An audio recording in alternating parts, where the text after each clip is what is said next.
things here trying to improve video and audio quality. Been beat up again over the audio, saying, you know, get a lapel mic. Camera doesn't have a mic input, so first thing I did was I ordered a Fowler blackface dial indicator, trying to get reflections out, and the first one came and it was off by a half a thousandth when I put gauge blocks under it, so returned that one and had them replace it. So the second one came and it was spot on, beautiful dial indicator. It just had grease on the face of the dial that I couldn't get to clean, and there was a scratch in the lens, so that one goes back. I'll stay with the white one. Other thing I did was I bought a high quality camcorder with an external mic input and a lapel jack or whatever, and a lapel. Total junk. So it's going back. It was a Sony, you know, it's like $450. The quality of the video was terrible, the colors were terrible. The little display, when you flip it around, it inverts the image, but you have to have it at a 90 degree. It's not, it doesn't have like a sensor in it for angles. And when I've got the camera on the bench aiming down at whatever I'm doing, I need that angle, and it won't. I'm looking at it upside down. It's ridiculous. So camera goes back. I'm going to just stay with this and see if I can do something better for lighting. I don't know what, well, I guess the last comment was a really old video, so yeah, the audio was bad, but following up on the speeds and feeds, I just want to show you a couple of things that I did with the lathe, which is really cool, and then I'll actually show what my opinion is on the basic tooling that you need as a newbie, a guy who just bought a lathe, and what you need to get started with. So here's kind of a demo of the thing. Kind of cool. I don't know where to put this guy yet. I'll just set it here for a second. So yeah, normal lathe. Move everything, turn, do whatever you want. And stepper is, I don't have the power on it, but yeah, I can engage the power feed if I want to do threading. So there it goes.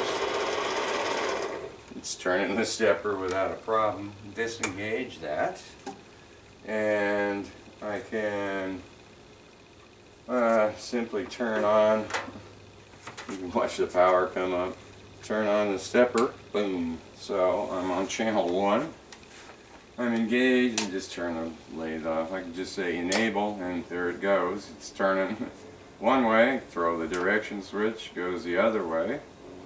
Disable it. I can go up in speed. That's like double speed now. That's pretty good, huh? Go way up. It's starting to crank. And I can go faster than that. Boom. How high can you go? Oh, that's moving now. Oh, all the gear sound. I might take these gears off after all. That's a lot of noise. So, and I've seen it go a lot faster than that. I'm not going to do it now with the gears on it. But yeah, I can have it engaged. I can do the manual, anything I want. For the finishing cut, you just enable it and boom, you just do the finishing cut. So this is pretty awesome. Still don't know where to put this guy yet, but I think just turn it off and it's done. Hopefully that needle's not washed out. I have ordered a blackface dial indicator, so I'm just doing some messing around with this guy here. I did make the little limit switch that stops the stepper motor, and it's on the back. I'll show it to you guys here in a minute, but in the switches always have hysteresis, which is the point where you travel and it trips, and then there's a distance where you travel to where it untrips, so to speak. So that's called hysteresis. what I'm interested in is the repeatability of the trip point on this. So right now I'm on external, and I guess I'll turn the power on. Yeah, it's moving. You can hear the motor running. So I'll engage it, and it should hit the limit and stop.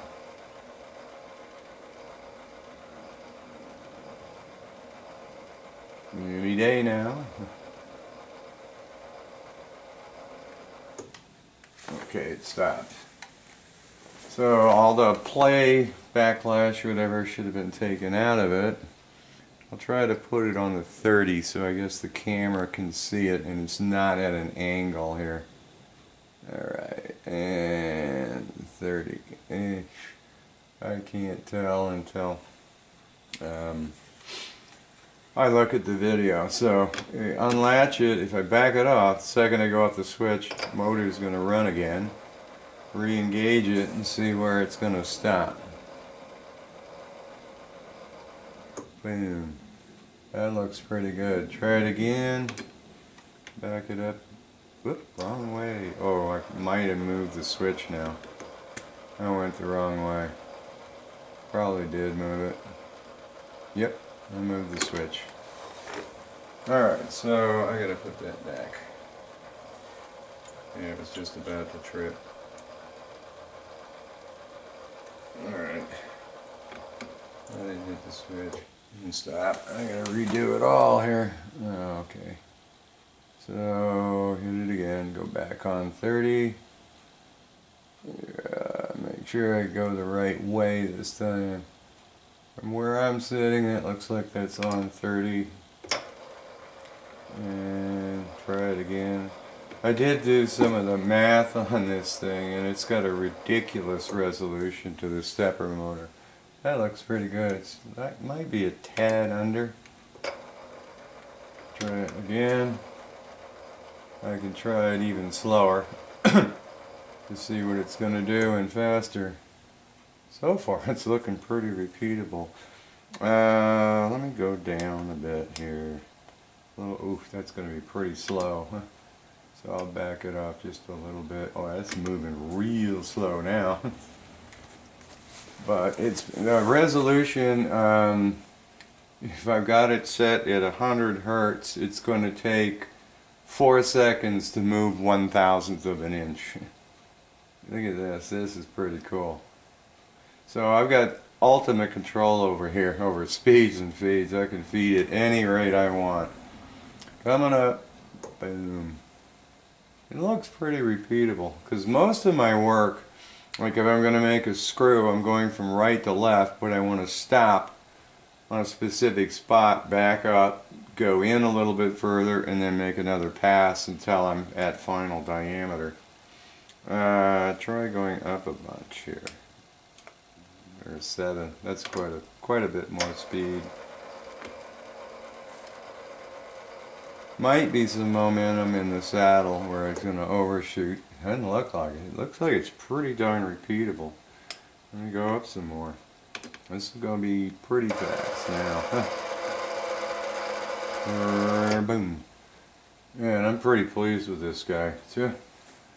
So, let me show you the little limit switch here that I've got in the back. So, take this guy out of here. There. Sticking over on the bench. And it's just a little magnetic guy. Hopefully the camera can see that right there. Yeah, I can see it in the finder. So that's all it is, just a little switch that gets hit by my saddle upgrade. So I'm looking forward to using this guy. This looks pretty good. Now I'm only going to talk about the basic items that you need if you're the new guy and you just bought a mini lathe and you want to start doing some stuff. The mini lathe, as you know, comes stock with this for a tool holder. This, in my opinion, is a real pain. I did a video on all the different size cutters, you know, 1/4 inch, 5/16, 3/8, 1/2 inch. 1/4 and 5/16 are the only ones that'll go in here where you can actually get your cutter on rotational center. The big thing is your tool, the cutting surface has to be on rotational center. If it's too high or too low, you won't get a good finish, which means you have to start shimming things, and believe it or not, I found that 5 thousandths too high or too low does make a difference in the finish. So the first thing I would recommend the new guy do is get a quick change tool post, QCTP. I know in the beginning I kept hearing QCTP. It's like, what is that? Stands for quick change tool post.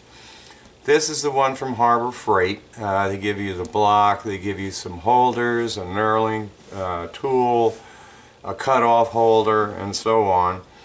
This one's steel. There's also the genuine, and well, the A2Z, which I've shown on my other lathe, is no longer in production, so you can go on Amazon, and I did some talking in a previous video about the genuine. Genuine you can buy in steel or aluminum. There's a pull down on Amazon. Personally, I don't see any difference between the steel and its finishes and wear or anything like that over the genuine, which is aluminum, on my other lathe. Well, the other lathe's the A2Z, but it's aluminum. This I would recommend because you can easily, these are homemade ones, but you can easily just drop it in, tighten it up. Would pick something that doesn't go in right. That should go in there because this mounts this way. Yeah, there you go. Alright, you can easily drop it in, clamp it, go. You need to chamfer something, you change it out, clamp it, go. So everything's on height. You can easily, a lot of them have the thumb nuts that you can do, and so on. So I would recommend that to the new guy to be able to start out. So next up then, you need some cutters. These are the Harbor Freights.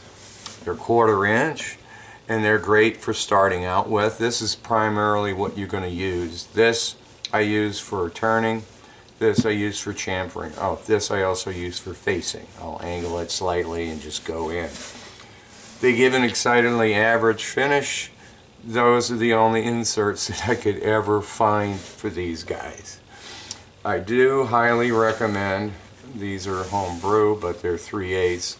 I do highly recommend, and I've said it over and over again, go get the Anytime Tools 3/8 set. The reason is you'll find a ton of inserts, 1/4 inch IC inserts that will fit in it. These are my favorite TCMTs for aluminum. They give me gorgeous finishes. And again, here's my main facing, turning, chamfering tool. All the other ones I never really use. The set comes with a pointed one and this and that. You may use it, but I put them all in a drawer, so I don't use it. So that's what you need to basically start turning. Your quick change tool post and set of nice cutters. You can get into making your own. This is one that I made. You can buy a high-speed steel blank. It takes a lot of time and research to figure out angles and how to grind it, a grinding setup, and a honing stone so that you can get it incredibly sharp. This guy is best for high stainless steel, but I do use it on a lot of different things. I've used it on brass. I mean, you name it, it'll cut it. Alright, so now you got your basic turning capability under your belt. Next thing you want to do is part. So there's a lot of different parting tools out there to make a decision on. These are perfect. I found them on Amazon, eBay, every place. They're just a plain old from China high-speed steel parting tool and grooving tool. You just stick this in the grinder and you can get a really sharp edge. This is my favorite one, really thin. I use it for everything. I did at one point spend a lot of money, which later on I realized is a waste, but it was an experiment buying a carbide grooving and parting tool. They both do exactly the same thing. They're just both as fast, both as clean. They both work fine. So now when you do that, now you can do stuff like this. You know, you get nice finishes, you can groove, you can face, you can do all kinds of great things. Alright, so now you've got turning, beveling, chamfering, parting, all that stuff under control. The next thing that you're going to want to do is you're going to want to drill. Do not go out and buy this thing off of any place. It's real cheap. I think they're $15, $20. I have the 7x10. You don't have the clearance to use something this big, so don't buy this. I know some people that have. They didn't realize how big it is, and they look at it when they unpack it and go, what a monstrosity. So you're going to have a tailstock, and you're going to want a fairly small chuck. This is a Jacobs chuck that I bought. It's a 2B. 2-baker that I bought off of eBay. They have a lot of them. This goes up to 3/8, from 0 to 3/8. I use it all the time. I very rarely have to put a drill bit in here that this guy cannot hold. Arbors and things you can get all over the place. I bought a bunch of them off of Amazon. They're pretty cheap. I forgot, I think this is an MT3, but you can check my website. I've got an info sheet that tells you what the mill and the lathe and the collets and all the junk, what they are. So basic information. Also on this, I have a video showing rebuilding it, so you can buy what's called new old stock. I got brand new jaws off of eBay. Broke this guy down, cleaned it up, rebuilt it. Now I've got a really nice chuck that holds things straight and on center. Okay, so now you're going to drill. You've got the chuck, you got your tailstock. You're going to need something to create your pilot hole with. I brought out just a few of them. There's a bunch of them. A center drill and a spotting drill. The center drill I have used to start a pilot hole.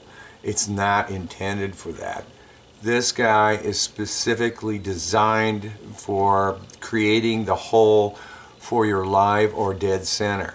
The angle here matches the angle of your live center. The little point here creates the clearance for the tip of the live center. So this is designed specifically for making the pilot hole for a live or dead center. Spotting drills. There's two different angles. I forgot what these were now.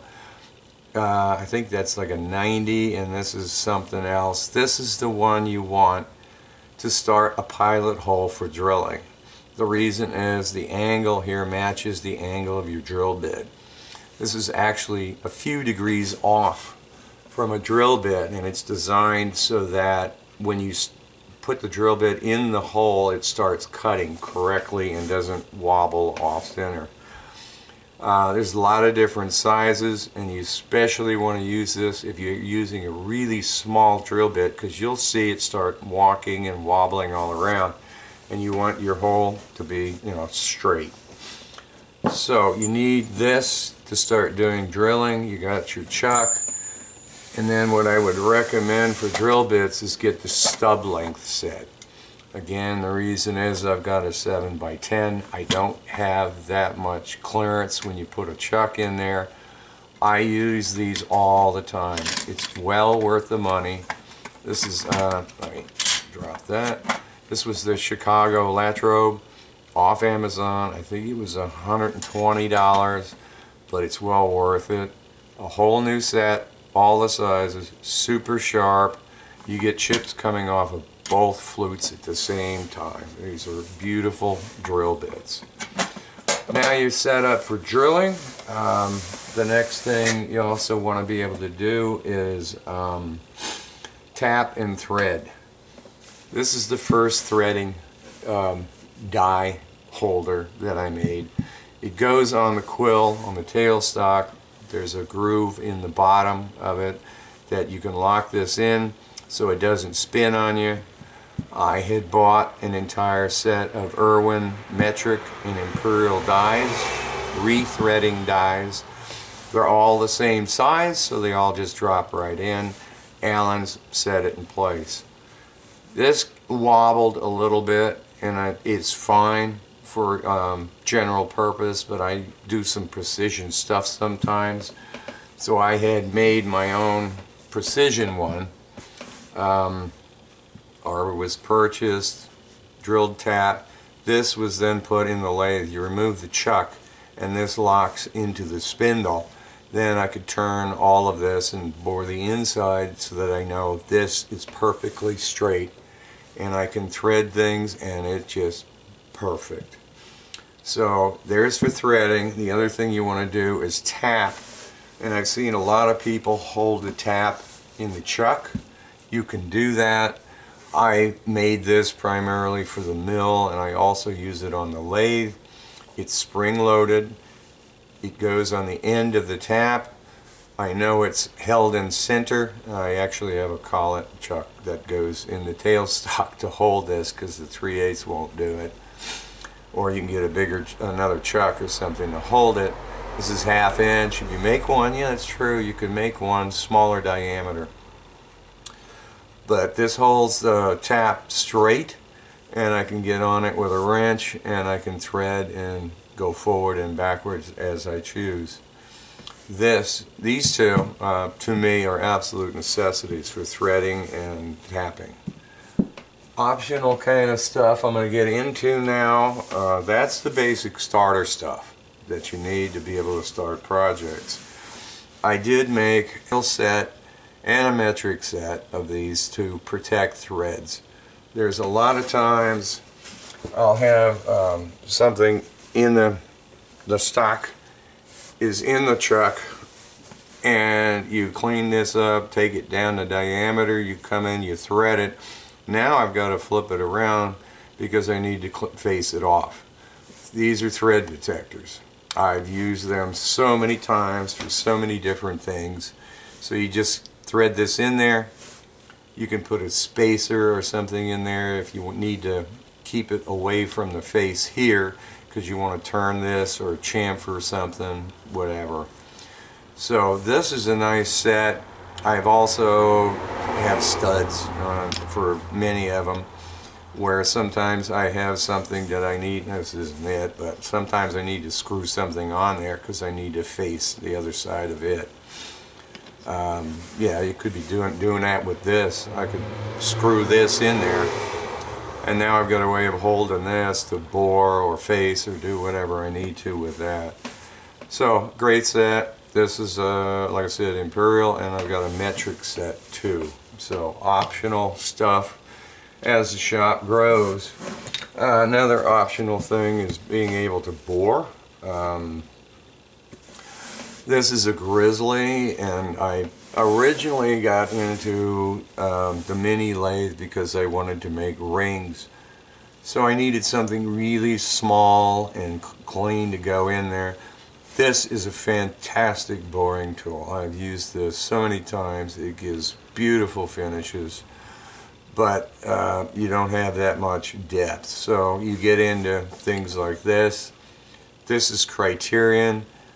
Criterion is all over Amazon. It's very expensive. Not Amazon, but eBay. Very expensive cutters, but they're gorgeous.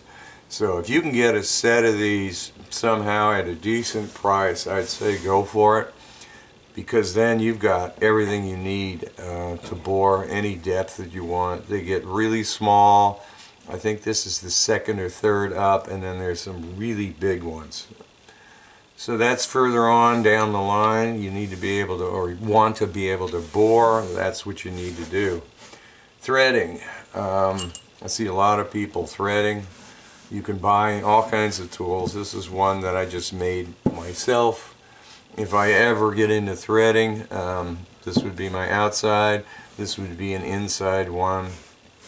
You can look around. These are on Banggood and Amazon, all over the place, and they'll come with an insert usually. so you don't have to go and buy 10 inserts, because they always want to sell 10 at a time. So this would be what you need if you want to be able to do threading. And then the last thing that you might get into in the future would be knurling. Like I said, the Harbor Freight quick change tool post came with a knurling thing where the two wheels and you're pushing into your work. That puts a tremendous amount of force and strain on your compound. I wouldn't recommend it, and I know a lot of people don't. This is a homebrew scissor knurl. They are out there for purchase. They're very expensive, but if you want to get into knurling, then this is typically the only way to go. So that's about all I can say on beginner's tools for the new guy who just picked up a mini lathe. I hope it helps.